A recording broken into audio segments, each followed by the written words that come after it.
장대희 회장과 이 박세로이에 대하여서도 이 장대희는 거대한 공룡이에요. 현실로 치면은 이기주의, 개인주의, 황금만능주의, 또 약육강식의 세속적인 가치관의 대표자예요. 이 거대한 공룡 앞에서 이 박세로이는 의롭게 살고 공정하게 살고 또 자기 사람들을 끝까지 사랑하고 지키고 그런 아주 정의로운 사람이에요. 정의로운 사람.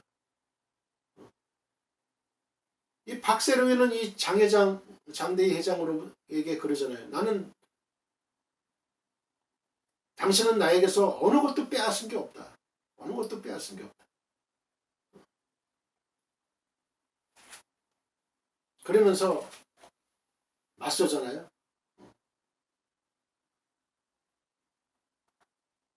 그 장면을 보면서요. 예수 그리스도를 믿는 우리들도 그런 거대한 공룡 앞에서 인본주의, 세속주의, 그 다음에 황금만능주의, 약육강식의 그런 가치관 그 앞에서 무릎 꿇는 게 아니에요. 무릎 한번 꿇으면 이 박세로이는 그러잖아요. 무릎 한번 꿇으면 그 당신은 조금 뭐 편안할 수 있고 편안해질 수 있지만 그러나 난 그렇게 할 수가 없다. 그리고 그 경찰서 앞에서 조이서가 그런 말 하잖아요. 박세로이한테. 아니 어떻게 세상을 그렇게 사느냐. 한 번만 그냥 넘어가면 될 걸 가지고 그 영업정지를 2달 영업정지를 받느냐. 이게 비논리적이고 비상식적이고 비현실적인 거 아니냐. 그렇게 얘기를 하니까 박세로이가 뭐래요. 한 번만 또 한 번만 마지막 한 번 이번 한 번만 한 번이 바로 사람을 변질시킨다는 거죠. 그 말이 맞는 거죠. 그 말이 맞아요. 그 말이 맞는 거예요. 한 번이 중요한 거예요. 한 번이. 그 박세는 한 번에 그 자신의 그 소신의 대가로 엄청난 희생을 치르는 거예요. 원양어선을 타면서 상처가 나고 막노동 건설 현장에서 일하면서 상처가 나가지고 그 상처를 꿰매고 했던 그 흔적이 나오고 그런 거거든요. 현실에 있는 거를 그대로 대변해주는 그런 드라마예요. 지금 그런 드라마예요. 현실에 있는 세상 사람들이 갖고 있는 그 가치관을 그대로 그냥 반영하는 거죠. 반영하는 거예요. 거기에 맞서서 박세로이는 싸우는 거죠. 자기 사람들을 지키고 또 이 박세로이의 목적은 뭐냐면 참다운 자유를 얻기 위해서다. 참다운 자유를 맛보기 위해서.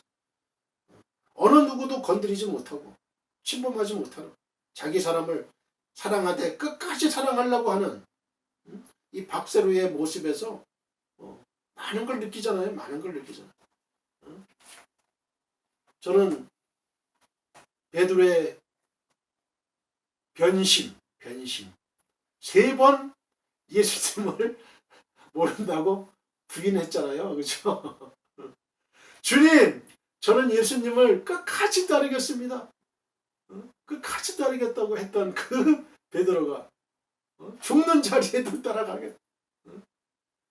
3번 주님을 모른다고 부인하잖아요. 맹세하며 아주 부인하잖아요. 저주하며 부인하고. 그러나 그럼에도 불구하고 예수님은 베드로를 찾아와요.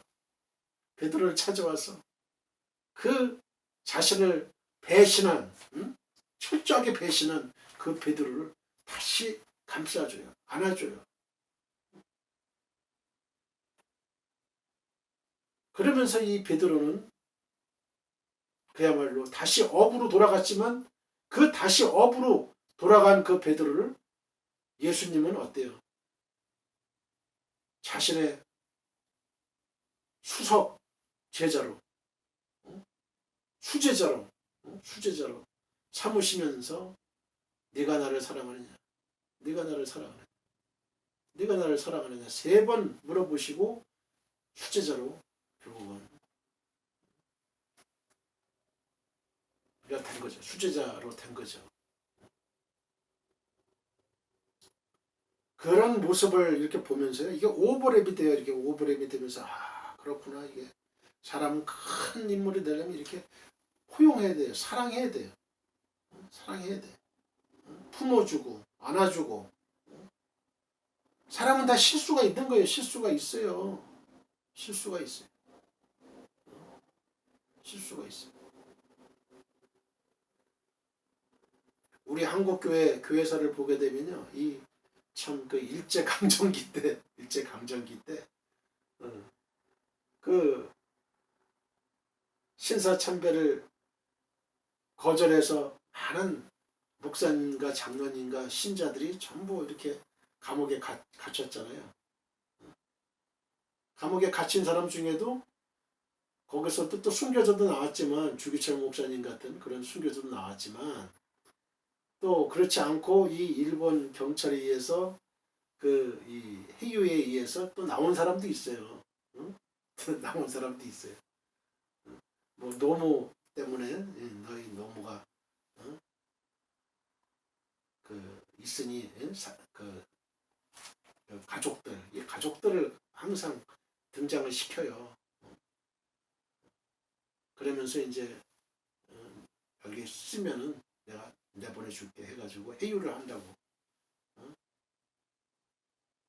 그런 게 있어요. 그런 게. 또 어떤 분은 신앙을 지키기 위해서 감옥에 갔지만 몸이 너무 약해. 몸이 너무 약해가지고 또 노모도 있고 그래가지고 이건 변절이 아니다. 변절이 아니다. 이제 일본 경찰들은 이제 그렇게 얘기를 하죠. 그냥 하나 쓰고 그냥 나가라. 이렇게 이제 하는 그 해서 또 나온 사람도 있고 참 많은 사람이 있어요. 아니면은 또 주기철 목사님 같은 분은 그냥 순교를 하시는 분도 또 계시고 주기철 목사님이라고 사람이 아니겠어요? 그분도 마음에 갈등이 있었겠죠. 집을 또 찾아가면 그 오 사모님이 또 그냥 호랑이 같은 말투로 그냥 막 또 얘기를 막 하죠. 당신이 있을 곳은 여기 집이 아니고 다 감옥이라고. 한국교회를 대표해서 당신은 죽어야 된다고, 순교해야 된다고. 그랬던 분도 있고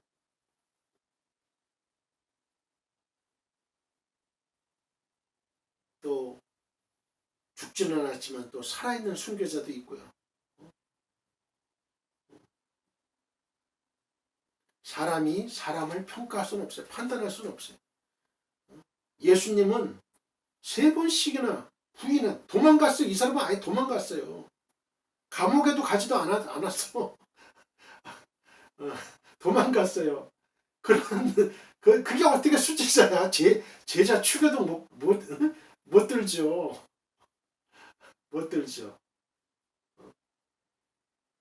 그런 베드로도 예수님이 다시 찾아와가지고 안아주셨어요. 그럴 때 변화되는 거예요. 그때 변화되는 거예요. 우리 주님은 그렇게 마음이 편협하고 옹졸한 분이 아니에요. 바다같이 바다보다 더 넓은 그런 사랑의 용서의 그런 정신을 갖고 계신 분이에요. 우리의 작은 머리로 재단해서는 안 돼요. 절대 재단해서는 안 돼요.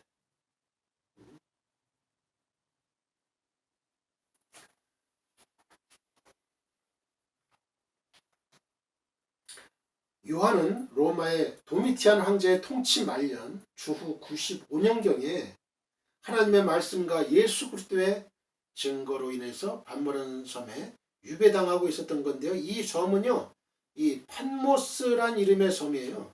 그래서 밀레도에서 남서쪽으로 약 65km 지점에 위치한 소아시아 해안의 이제 작은 섬인데요.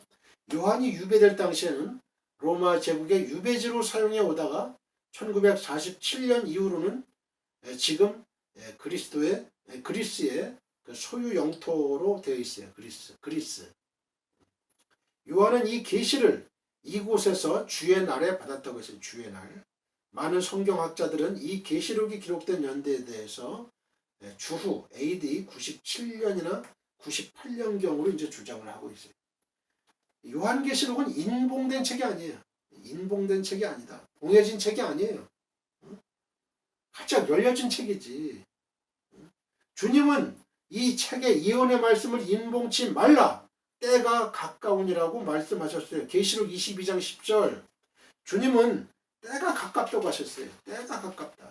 주의 재림의 시기는 언제나 지금 우리가 살아가고 있는 이 시점으로 알고 신랑을 맞이할 준비를 해야 되는 거예요. 신랑을 맞이할 준비. 다만 요한계시록에는 종말적인 시대적 징조에 대해서 자세히 계시해주고 있기 때문에 우리는 이 요한계시록을 공부하면서 이 모든 문제에 대해서 성경적인 해답을 얻게 될 거예요. 우리는 분명히 밝혀주신 하나님의 계시의 어두운 자가 되어서는 안 돼요. 이미 개봉된 요한계시록을 다시 인봉해가지고 성도들의 눈가기를 멀게 하는 일이 있어서도 안 돼요.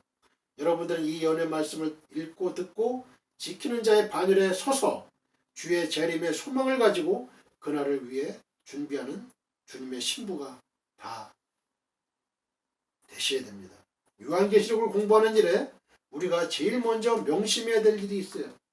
요한계시록의 해석 방향을 보면요. 요한계시록은 그 해석이 다양하기로 정평이 있는 성경이라는 사실이에요. 해석이 다양하다는 말은 해석의 방향이 여러 갈래로 갈라져 있다는 사실을 의미하죠. 주석을 찾아보거나 강해집을 읽어볼 때 같은 계시로 나온 성경 구조를 가지고 그처럼 다양하고 제각기 특색 있는 해석을 내리고 있는 것을 보게 됩니다. 과연 어떤 주석을 취하고 어떤 강해를 참고로 해야 될지 갈피를 못 잡는다고 말할 수밖에 없어요. 그러면 요한계시록 해석의 세 가지 방향을 보면요. 요한계시록은 신학적으로 그 해석의 방향을 세 가지로 잡고 있어요. 하나가 영적인 해석 방법이에요. 다음에 과거적인 해석 방법. 세 번째로 역사적 해석 방법이 그거예요.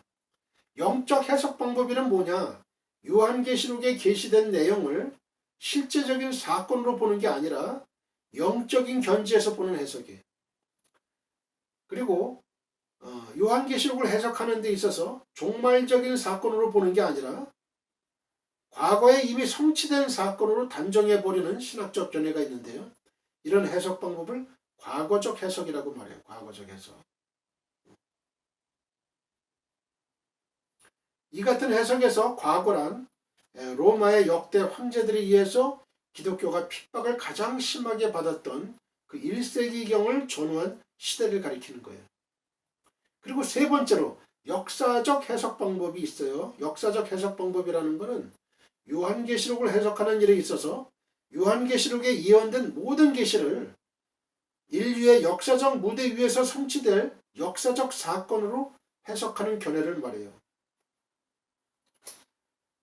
종말론에 대두되는 이제 천년설이 있는데 이 종말론 해석에 있어서 제각기 차이가 드러날 수밖에 없는 결정적인 원인은 신학자들에 의해서 이미 오래전에 정립된 이 천년기설에 기인하고 있다는 사실을 간과해서는 안 돼요. 종말론을 연구하는 일이나 강의하는 일에는 누구든 어느 것이건 한 가지 천년기설만을 취해야 돼요. 그런데 우리가 명심해 둬야 할 일은 어떤 천년기설을 취하느냐에 따라서 종말론 해석에 엄청난 파장을 일으킬 수 있다는 사실이에요. 첫 번째로 후천년설이라는 게 있어요. 두 번째 무천년설, 세 번째 전천년설. 그러면 첫째로 후천년설은 뭐냐? 이 후천년설은요. 후천년. 천년왕국 후에 예수님 재림하신다는 그런 신학적인 견해예요. 예수님 재림이 천년왕국 후에 이루어진다. 다시 말하면 예수님이 재림하시기 이전에 이 땅 위에 이미 천년왕국이 존재하게 되고 그 이후에 재림이 있다고 하는 신학적 학설을 후천년설이라고 해요. 이거는 지금 신학자들에 의해서 다 외면받고 있는, 이미 거의 그 의미가 없는 그런 설이에요. 후천년설. 무천년설이라고 있는데요. 이 무천년설은 없을 무자예요. 없을 무자. 천년설이 없다. 무천년설은 문자 그대로 천년왕국이 없다고 주장하는 설이에요. 천년왕국이 없다. 천년왕국이 없다고 주장하는 거예요. 천년왕국이 요한계시록에 있다고 그랬잖아요. 근데 이 사람들은 없다고 그러는 거예요. 그러면서 뭐라고 주장하냐면 요한계시록에 천년왕국이 있지 다른 서신에는 없지 않느냐. 이렇게 이제 또 주장하는데요. 성경은 요한계시록에 있으면 있는 거예요. 66권에 65권 중에 65권에 없다 하더라도 성경에 있는 거예요. 그거는 요한이 받은 계시란 말이에요. 그러니까 의미가, 이 사람들은 말이 틀린 거죠.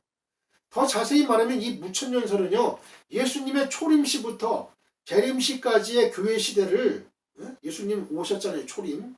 예수님 이제 또 재림하실 거 아니에요. 재림 때까지 이 교회 시대를 천년왕국으로 해석하는 거예요. 지금 교회 시대가, 지금 교회 시대가 천년왕국 시대를 이루고 있다는 설이에요. 이런 주장은 천년에 대한 상징적 해석에 근거한 거예요. 천년에 대한 상징적 해석에 근거한 거예요. 제가 이제 신학교 다닐 때요, 이 교수님하고 이 문제를 가지고 무척 많이 논쟁을 벌였어요. 대부분의 교수들, 대부분의 신학자들이 이 무천년설을 많이 강조를 하고 있고, 또 외국의 또 신학자들이 얘기를 하다 보니까 또 우리나라 한국 이 교수들, 신학자들도 무천년설이 아니로 또 이제 가려고 하는 경향이 있어요. 저는 강력하게 반대했어요. 성경에 이 무천년설은 없다. 전천년설이다. 전천년설이다. 무슨 소리냐. 무천년설이, 지금 교회 시대가 천년왕국 시대면 우리가 왜 병이 있고 왜 죽는 자가 있고 왜 이런 저주가 있느냐. 천년왕국은 그게 아니잖아요. 병이 없어요. 천년 동안 이 사탄이가 무저갱에 갇혀 있는 거거든요. 천사가 이미 그 무저갱의 열쇠를 가지고 다 틀어 막은 거예요. 이 천년왕국은. 지금은 그게 아니거든요. 지금은 많은 혼란이 오고 사탄이가 존재하고 있잖아요. 지금 사탄이가 존재하고 있잖아요.